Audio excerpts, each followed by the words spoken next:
Dövlət Film Fondunda Azərbaycanın çox görkəmli teatr və kino aktrisası, xalq artisti, dövlət mükafatı laureatı, professor Amalə xanım Pənaxovanın 80 illik yubileyinə həsr olmuş xatirə gecəsi keçiririk. Çox gözəl bir sərgi yaratmışıq. Bu sərgi onun şəxsi arxiv fondundan yaranıb. Amalə xanım istedadlı insandır, yaradıcı insandır və hansı sahədə çalışsaydı, teatr, kino sahəsində o çox uğurlu hər şey əldə edir. Hələ də qorxu canımdan çıxmayıb. Sən görünməmiş, eşidilməmiş bir iş gördün.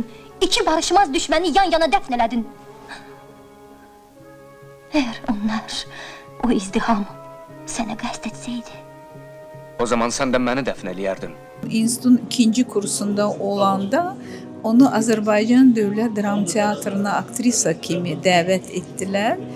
Və o ömrünün yarısından çoxunu həmin teatrda işlədi, amma sonra bələdiyyə teatrını açdı. O həmişə bütün onun teatrında olan aktyorlara yiyə dururdu, hər bir işlərində kömək olurdu. Həmişə deyirəm ki, mən onun kimi mərd qadın bizim teatrlarda rast gəlməmişəm. O qeyri-adi insandır. Bəzən deyirlər ki, Amalə xanım belə olub, paxıl. Yox. Əksinə, hamı Amalə xanım paxıllığını çəkir. Amalə xanımın paxıllıq eləməyinə vaxtı yox idi.